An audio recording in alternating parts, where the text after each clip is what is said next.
அதுதானுங்க. அப்போது அவங்களுடைய பார்வையோட அந்த கண்ணிலிருந்து ஒரு அலைவரிசை இந்த வீட்டு மேலே போய் மோதி அந்த இடத்துல ஸ்டோரேஜ் ஆகுங்க. நல்ல பார்வையாக இருந்தால் அது நல்லதாக ஸ்டோரேஜ் ஆகும். தீய பார்வையாக இருந்தால் அந்த தீய பார்வை ஸ்டோரேஜ் ஆகும். அப்போ அந்த காலத்தில் அப்படி வீடெல்லாம் கட்டி அதுக்கு தான் கிரக பிரவேசம்னு அந்த காலத்தில் எல்லாத்தையும் கூப்பிட்டு அக்னி சாட்சியாக ஒரு யாகம் பண்ணணுங்கிறதுக்காக அதை பண்ணுவாங்க. அப்போ அந்த கிரக பிரவேசம்னா என்ன பொருள்னு கேட்டிங்கன்னா, நவக்கோள்கள் பஞ்சபூதத்தில் எங்கேயோ உலாவிட்டு இருக்குது. ஒரு அர்ச்சகர் வந்து அந்த வீட்டுக்குள்ளே போய் அந்த இடத்த பஞ்சகாவியத்தை தொளிச்சு அந்த செங்கல்லை எடுத்து ஒரு 52 கல் 108 கல் வச்சுங்க 9 நவகிரகத்தை அவர் அழைப்பார். சூரியாய நமக, சந்திராய நமக, செவ்வாயாய நமக, புதனாய நமக, குருவாய நமக, சுக்கராய நமக, சனியாய நமக, ராகுவாய நமக, கேதுவாய நமக, இப்படி இவங்களை அழைச்சி அந்த கிரகத்தை பூரா பிடிச்சு வீட்டுக்குள்ளே பிரவேசம் பண்ணுறதுக்காக வந்தது தான் கிரக பிரவேசம். அருமை ஐயா, அருமை. ஆனா ஒரே ஒரு சந்தேகம் ஐயா, இப்போ வந்து குரு பகவான் வராரு, சுக்கிர பகவான் வராருன்னா கேட்கவே சந்தோஷமா இருக்கு. சனி பகவானும் ராகுகேது பகவானும் கூடியே வராங்கன்னா கொஞ்சம் பயமாவும் இருக்குங்க ஐயா. அதாங்கம்மா, ஜாதக கட்டத்துக்குள்ள நவகிரகங்கள் நம்மளுக்கு சனி பகவான் நமக்கு பயமாக இருந்தாலும் கூட அந்த வாழ்கிற வீட்டுக்காருக்கு சனியே யோகமாக இருந்தால் நீங்கள் என்ன பண்ணுவீங்க? அருமை அருமை ஐயா. என்னங்க, இப்போ இந்த லக்கணக்காருக்கு இந்த சனி திசை யோகம்னு நம்ம சொல்கிறோம். அது 19 ஆண்டு காலம் அவர் இடம் வாங்கி வீடு வாசல் கட்டி தொழில் அமைச்சு அந்த 19 வருஷத்துக்குள்ளே தான் அவர் ஸ்டாண்டர்ட் ஆகிருப்பார். இப்போ நீங்கள் சனியை கூப்பிடாம விட்டுட்டீங்கன்னா அந்த ஜாதகம் சனி அந்த வீட்டுக்குள்ளே எப்படி வேலை செய்யுங்க? கோச்சுப்பாரு இருக்குது. அப்போ நவகிரகங்களை பொதுவாக ஏன் வச்சுட்டாங்கன்னா, நவகிரகத்தை இன்றைக்கி அந்த காலத்தில் இப்படி ஒரு கேள்வி பிறக்கும்னு தெரிஞ்சு சித்தர்களாட்ட தனித்தனியாக நவகிரகத்தை வச்சுருந்தாங்கன்னா அவங்கெல்லாம் ஆளுக்கு ஒரு மூலையில் போயிருப்பாங்க. அந்த சதுரம் கேந்திரத்தில் கொண்டுட்டு போய் 9 கிரகங்களையும் ஒரு கிரகங்கள் நீ என்ன பாரு உன்னை பாருன்னு சொல்லி சூரியனுக்கு 7ஆம் பார்வை, சந்திரனுக்கு 7ஆம் பார்வை, செவ்வாய்க்கு 4 7 8, குருவுக்கு 5 7 9, இப்படியெல்லாம் பார்வைகளை வச்சு என் கண் பார்வையிலே இருந்தால் தான் 9 கிரகம் ஸ்டோரேஜ் பண்ணி ஒரு இடத்துல இருந்து நம்ம வேலை செய்ய முடியும்னு பிரபஞ்சமே முடிவு பண்ணியிருக்குது. அருமை அருமை. என்னங்கம்மா, அப்படி இருந்து அந்த வீட்டுக்குள்ளே கிரக பிரவேசம் பண்ணும்போது அந்த நவகிரகங்களுடைய சக்தி அந்த வீட்டுக்குள்ளே என்னைக்கு நம்ம புண்ணியர்ஜனை பண்ணுறோமோ அதுதான் அவங்களுக்கு வந்து எல்லாரும் குழந்தை பிறந்துச்சுன்னா அந்த தேதியை நம்ம நாள் குறித்து பிறந்த நாள் கொண்டாடுறோங்க. என்றைக்காவது ஒரு நாள் நம்ம வீடு கட்டின புண்ணியர்ஜனை பண்ணியிருக்கிறோம். அன்னைக்கு பண்ணின தேதியில் அத்தனை பேர்த்தையும் கூப்பிட்டு ஒரு வருஷமானால் எல்லாம் சாப்பிட்டு முடிச்சுட்டு என்னைக்காவது நம்ம வீட்டுக்கு ஒரு ஆண்டு விழா கொண்டாடி இருக்கிறோங்களா? இல்லைங்க ஐயா, நிச்சயமா இல்லை. அந்த வீடு நினைக்கிங்களா, நான் எல்லாரும் வந்து என்ற வீட்டில் தங்குறீங்க, எல்லாரும் நான் மனசார நீங்கள் இங்கே தான் சாப்பிட்றீங்க, நான் தான் சுமக்கிறேன், நான் தான் இந்த கதவை அடைச்சி வச்சுருக்கேன், இதுக்குள்ளே தான் வாழ்ந்தீங்க, எல்லா சுகபோகத்தையும் என்னோடய வீட்டில் தான் அனுபவிச்சிங்க, நல்லா காலையிலேருந்து தூங்குனீங்க, இத்தனையும் இந்த 4 செவத்துக்குள்ளே எத்தனையோ ரகசியத்தோடு நீங்கள் எல்லோரும் பேசியிருப்பீங்க, அனைத்துக்கும் இந்த மனையே சாட்சி. ஆனால் இந்த வருஷத்தில் ஒரு நாள் நானாகவே இருக்கேன், என்னை என்னைக்காவது ஒரு நாள் ஒரு பத்தி பொருத்தி தீபம் பொருத்தி என்னை ஏதாவது ஒரு கணவதியோகம் பண்ணி என்ன குளிர்ச்சி பண்ணிக்கிறீங்களான்னு நம்ம வாழும் மனையே கேட்குமா? கரெக்டுங்க ஐயா. என்னங்கம்மா, அதனால் இந்த காலகட்டங்கள்லைங்க இனிமேல் வரக்கூடிய மக்கள் வீடு கட்டினாங்கன்னா அந்த வீட்டு மேலே 2025 வீடு கட்டினதுன்னு லேபிளில் அந்த காலத்தில் முன்னோர்கள் போட்டிருப்பாங்க. என்னைக்காவது ஒரு நாள் பார்த்தா அந்த கட்டட மேஸ்திரி எழுதியிருப்பாருங்க 1999 கட்டின கட்டடம்னு. அப்போ அதுலேருந்து ஒரு 12 வருஷத்துக்கு ஓட்டி 12 வருஷத்துக்கு ஒருக்காவது கோயில் மாதிரி வீட்டை பெயிண்ட் அடித்து ஒரு கணபதியோகம் பண்ணி ஒரு ஆசிரமத்துலேயும் கூட போய் ஒரு அன்னதானம் போட்டு வந்தால் அந்த வீடு வாழ்த்தும் இல்லைங்களா?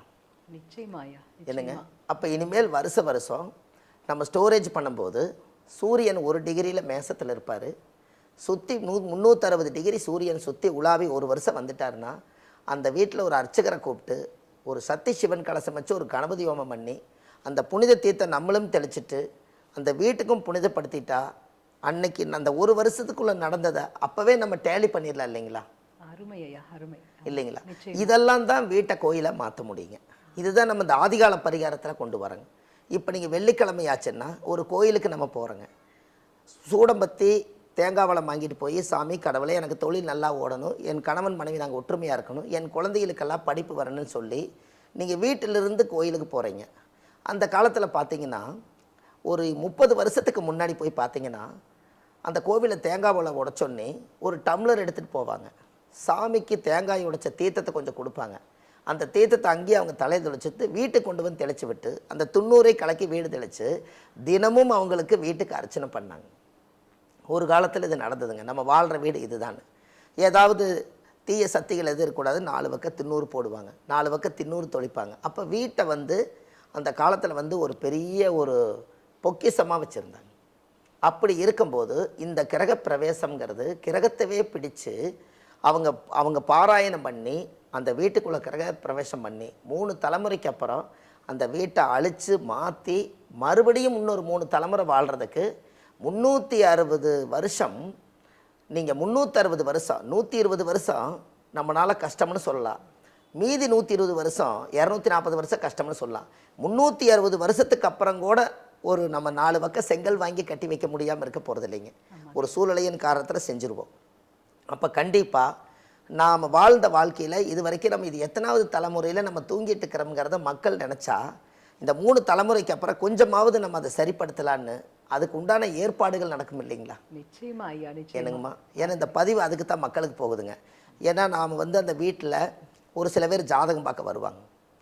நான் இங்கே வந்தால் நிம்மதியாக இருக்கிறேங்க, வீட்டுக்குள்ளே போனாலே நம்மளுக்கு மன உளைச்சலாக இருக்குதுங்க, அங்கே உள்ளே போனாலே தூக்கம் இல்லைங்க, பல பிரச்சனைகள் உள்ளே வருதுங்க, அதனால் என்ன பண்ணுறதுன்னு தெரியலங்க. அப்போ நீங்கள் ஜாதக கட்டத்தில் இருக்கக்கூடியது விதிக்கப்பட்டது.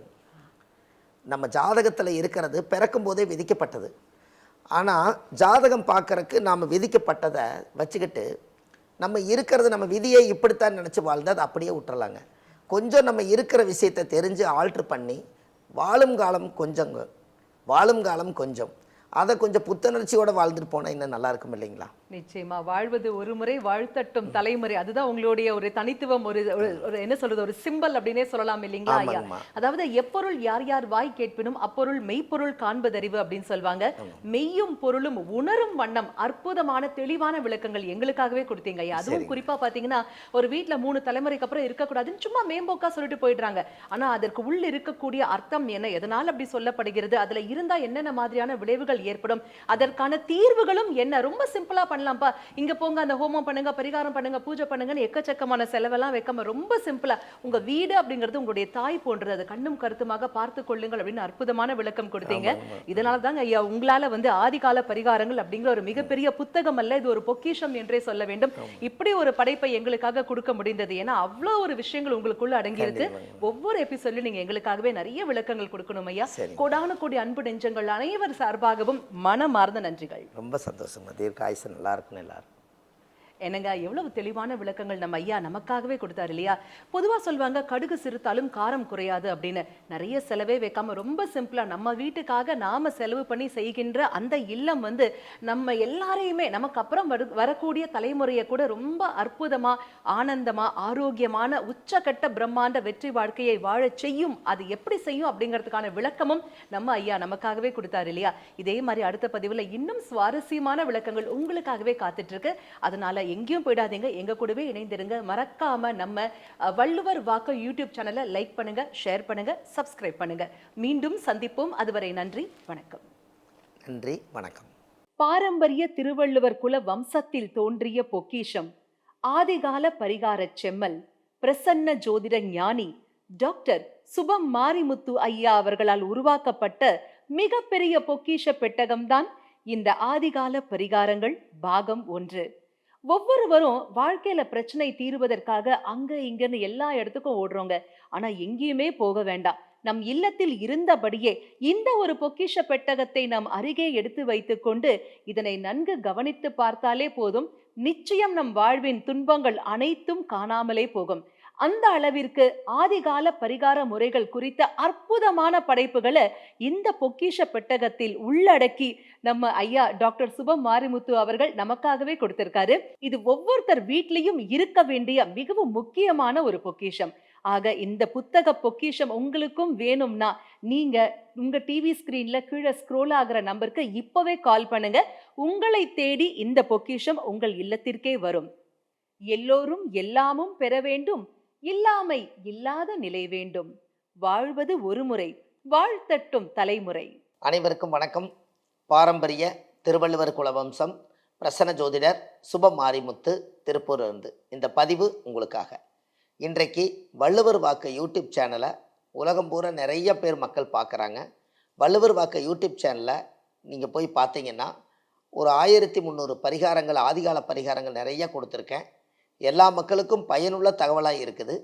உங்களுக்கும் ஏதாவது முக்கியமானது தேவைப்பட்டால் வள்ளுவர் வாக்கு யூடியூப் சேனலில் போய் பார்த்தீங்கன்னா உங்களுக்கு நிறைய விஷயங்கள், நல்ல நல்ல விஷயங்கள் கிடைக்கும். ஒரு பரிகார கோவில் கிடைக்கும். தினமும் உங்களுக்காக இந்த ஒரு விஷயத்தை செய்து கொண்டிருக்கேன். வாழ்க்கையில் ஒரு மிகப்பெரிய பொக்கிஷமான விஷயங்கள் எல்லாம் எழுதி கொண்டு வந்துட்டுருக்கேன். இது எல்லாமே ஆதிகால பரிகாரம் வள்ளுவர் வாக்கு யூடியூப் சேனலில் போய் நீங்கள் ஒரு சப்ஸ்கிரைப் பண்ணி வச்சுக்கோங்க. அதில் இருக்கக்கூடிய நிறைய விஷயங்களை மக்களுக்கு பரிமாற்றம் செய்யுங்க. நல்லதே நடக்கும். வாழ்வது ஒரு முறை, வாழ்த்தட்டும் தலைமுறை. நன்றி, வணக்கம்.